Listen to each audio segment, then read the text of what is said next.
एक जादुई गाय। ये कहानी है किशनपुर नाम के एक गांव की, जहां सूरज अपने दो छोटे भाइयों अभय और ऋतक के साथ रहता था। इन तीनों भाइयों के माता पिता कई वर्षों पहले गुजर चुके थे, जिसके कारण सूरज अपने घर में बड़ा रह गया था और घर की सारी जिम्मेदारियां सूरज पर आन पड़ी थी। सूरज की उम्र अभी सिर्फ 15 वर्ष की थी। घर किराए का था और दोनों भाई बहुत ही छोटे थे, जिनको पढ़ाना लिखाना, घर का किराया, दोनों छोटे भाइयों की पढ़ाई का खर्चा, घर के खाने पीने का खर्चा सूरज अकेला नहीं उठा सकता था, क्योंकि वो अभी बहुत ही छोटा था। मगर वो कहते हैं ना कि ऊपर वाले की लाठी बड़ी बेआवाज होती है, जब देने पर आए तो चप्पड़ फाड़ कर देता है। सूरज को खुद भी पढ़ने लिखने का बहुत शौक था, मगर घर के हालात ऐसे नहीं थे कि सूरज अपनी पढ़ाई को जारी रख सकता। इसीलिए उसे पढ़ाई को अलविदा कहना पड़ा। अब सूरज की जिंदगी में एक ही मकसद रह गया था, वो था अपने दोनों छोटे भाइयों की अच्छी परवरिश करना, उन्हें अच्छी तालीम दिलवाना और उन्हें अच्छे संस्कार देना। सूरज इसी तरह गांव के बाजार में चला जाता था, किसी की बोरियां उठाता, किसी का फल बेचता, तो कभी किसी का सामान एक जगह से दूसरी जगह ले जाया करता। उसे जो काम मिलता था वो कभी भी इनकार नहीं करता था, और इससे उसे जो कुछ भी मिलता वो उससे घर का गुजर बसर करता था। मगर ये तो हुई हवाई रोजी, फिर इससे अगर घर चलता भी तो कब तक चल सकता था। इसी तरह घर के हालात बहुत ही खराब होने लगते। घर का किराया खत्म हो गया था, जिस कारण मालिक मकान घर खाली कराने का बोल देता है। ये सुनकर सूरज ऊपर वाले से कहता है, सूरज, आखिर मेरा क्या दोष था जो मुझ पर इतनी सी उम्र में इतनी ज्यादा जिम्मेदारियां आन पड़ी हैं, और जिम्मेदारियां भी ऐसी जिनसे मैं जान भी नहीं छुड़ा सकता। आखिर क्यों मेरे माता पिता को मुझसे बचपन में ही अलैदा कर दिया। ऊपर से मेरे पास पैसे नाम की कोई चीज नहीं है। मैं करूं भी तो क्या करूं। ऐ भगवान, अब तू ही बता कि मैं क्या करूं। मैं बहुत ही परेशान होकर रह गया हूं। सूरज गरीब जरूर था, मगर दिल का बहुत ही अच्छा था। वो भिखारियों और गरीब लोगों का बहुत ही अच्छे तरीके से ख्याल रखा करता था। जबकि उसके पास खाने के लिए कुछ भी नहीं था, मगर फिर भी वो दूसरों की मदद किया करता था। सूरज के काम करने के बावजूद भी उसके घर का गुजर बसर बहुत ही मुश्किल हो गया था। जब सूरज ने देखा कि उसके घर का गुजर बसर बहुत ही मुश्किल होता जा रहा है, तो एक दिन वो परेशानी की हालत में जंगल की तरफ चल पड़ा और सोचता है कि हो सकता है कि जंगल में मेरे लिए कोई ऐसा काम हो जिसे मैं कर सकूं। तभी उसे जोरदार बादल गरजने की आवाज सुनाई देती है और वो समझ जाता है कि बारिश आने वाली है। क्योंकि वो जंगल के बीचों बीच था, इसीलिए वो अपना सर छुपाने के लिए जगह तलाश करने लगा। इस दौरान जोरदार बारिश आने लगती है और सूरज को अपने भाइयों की भी चिंता होने लगती है। मगर वो जोरदार बारिश में जाता भी तो कहाँ जाता, इसीलिए वो वहीं जंगल में ही रुक गया। इस तरह काफी समय गुजरने के बाद बारिश रुक जाती है और सूरज बड़ी मुश्किल से रास्ता बनाता है और अपने घर की तरफ चल पड़ता है। तभी रास्ते में उसे एक जानवर के बोलने की आवाज सुनाई देती है। फिर सूरज उस आवाज का पीछा करने लगता है और उस आवाज का पीछा करते हुए एक दलदल के करीब जा पहुंचता है, जहां पर जाकर वो देखता है कि एक गाय फंसी हुई है और मदद के लिए चिल्ला रही है। फिर सूरज सोचता है कि आखिर मैंने तो घर ही जाना है, क्यों ना मैं जाते जाते इस गाय की मदद ही कर दूं। हो सकता है मेरे कारण ही इसकी जान बच जाए। پھر وہ ایک رسی تلاش کرتا ہے اور اس کی مدد سے گائے کو کھینچنے لگتا ہے۔ اس طرح کافی سمے گزرنے کے بعد اور اتنی کوشش کرنے کے بعد سورج گائے کو اس دلدل سے باہر نکال لیتا ہے۔ جب وہ گائے باہر نکل آتی ہے تو سورج کو حسرت بھری نگاہوں سے دیکھتی ہے، مانو کہ وہ اس کا شکریہ ادا کر رہی ہو۔ پھر سورج اس گائے کے سر پر ہاتھ پھیرتا ہے اور اپنے گھر کی طرف بڑھنے لگتا ہے تو گائے پیچھے سے آواز لگاتی ہے، رک جاؤ سورج۔ سورج گھبرا جاتا ہے، اس گھنے جنگل میں اسے کون جانتا ہے، اور وہ پیچھے مڑ کر دیکھتا ہے تو وہی گائے سورج کو بول رہی ہوتی ہے، جسے سن کر سورج بہت ہی حیران ہو جاتا ہے اور اس گائے کی طرف بڑھنے لگتا ہے۔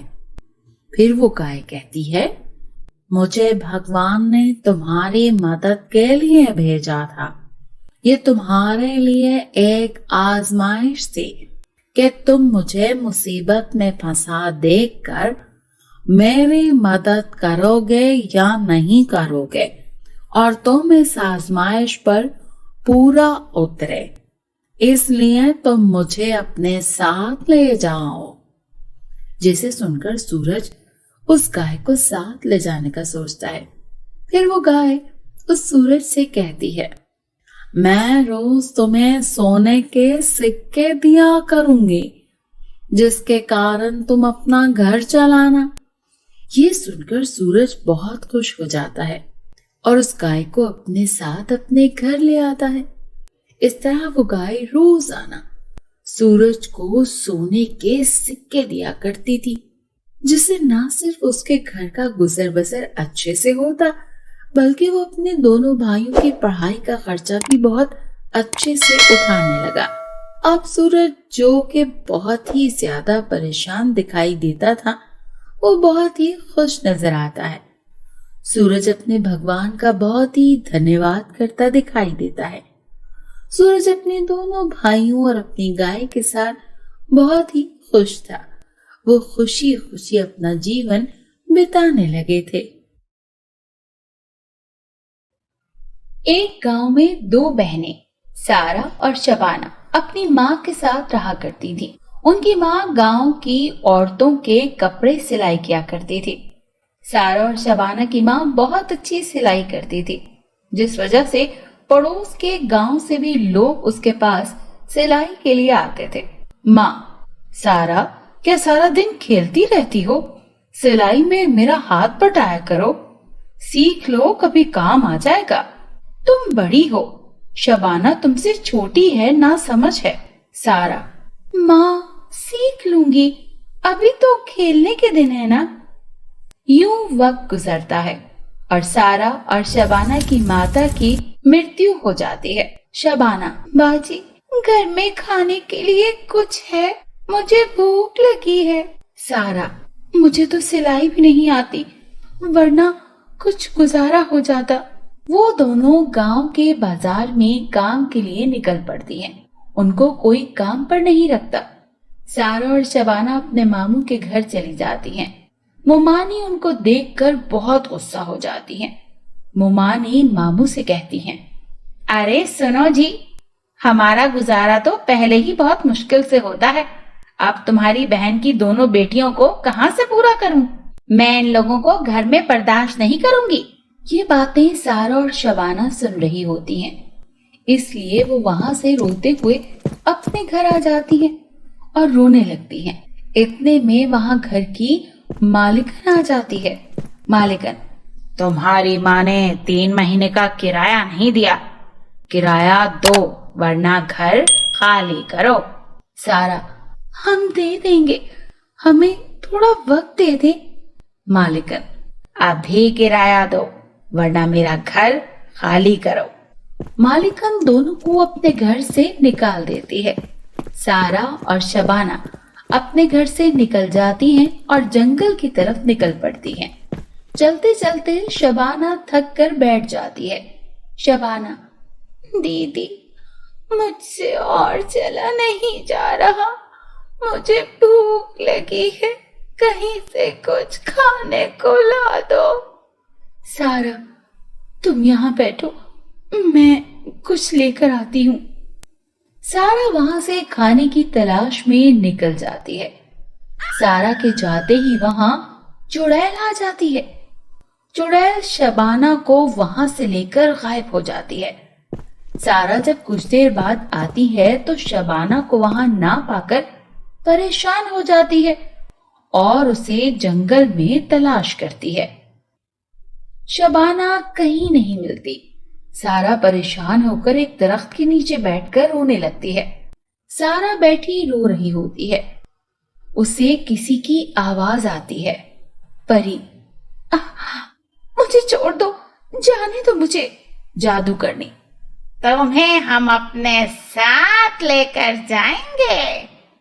सारा आवाज की तरफ जाती है और एक तरफ दरख्त के पीछे छुपकर देखती है।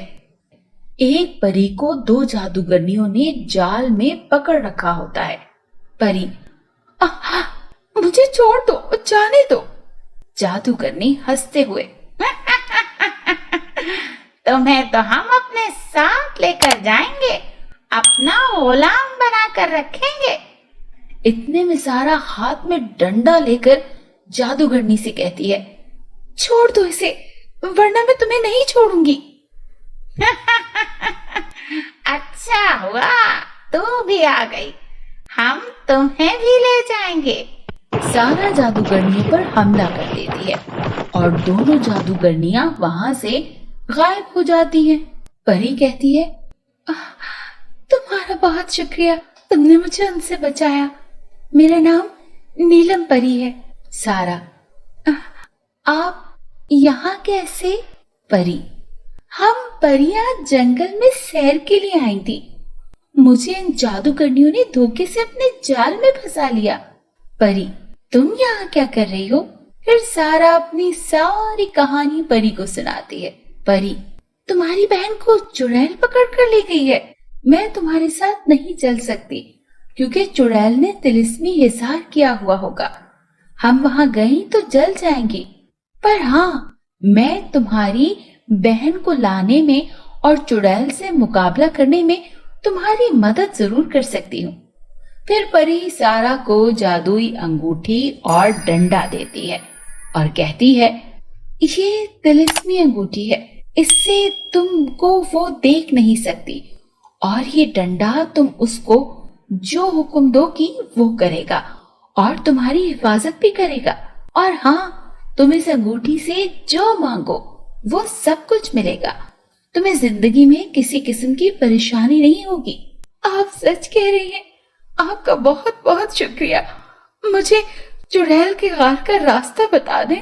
फिर वो परी सारा को चुड़ैल के गार का रास्ता बताती है और सारा वहां से अपनी बहन को चुड़ैल की कैद से छुड़वाने के लिए निकल जाती है। चुड़ैल के गार में सारा जब पहुंचती है तो चुड़ैल सो रही होती है। सारा के गार में दाखिल होते ही चुड़ैल उठ जाती है। चुड़ैल, अच्छा हुआ तुम भी आ गई। मुझे तुम्हारी ही तलाश थी लड़की। सारा जादुई डंडे को हुक्म देती है और डंडे से चुड़ैल की पिटाई लगना शुरू हो जाती है। चुड़ैल चिल्लाते हुए कहती है, मुझे माफ कर दो, मुझे माफ कर दो, और साथ ही जलकर राख हो जाती है। सारा शबाना को वहां से लेकर गांव वापस आ जाती है और जादुई अंगूठी को हुक्म देती है, ए जादुई अंगूठी, हमें अच्छा सा घर बना दो। फिर जादू से वहां बड़ा सा घर बन जाता है। शबाना ये देखकर हैरान हो जाती है। दीदी, ये कैसे? क्या आपने ये जादुई अंगूठी कहाँ से ली है? सारा शबाना को सारी बात बताती है। शबाना, क्या अब हम भी अमीर हो जाएंगे? हाँ, अब कोई मसला नहीं होगा। सारा और शबाना गांव के लोगों की मदद करती हैं। गांव वाले उनसे बहुत खुश होते हैं। सारा और शबाना एक बड़ी सी कपड़ों की दुकान खोलती हैं और गांव के लोगों को सस्ते कपड़े देती हैं। गांव के सब लोग उनसे कपड़े खरीदते हैं। सारा एक दिन दुकान में बैठी होती है कि वहां उसके घर की मालिकन आती है। مجھے معاف کر دو بیٹا، میں نے تمہارے ساتھ غلط کیا۔ اصل میں میرے بیٹے کی بیماری میں میرا سب کچھ ختم ہو گیا۔ سارا کہتی ہے کہ میں نے آپ کو معاف کیا اور ساتھ میں اسے بہت سارے پیسے بھی دیتی ہے۔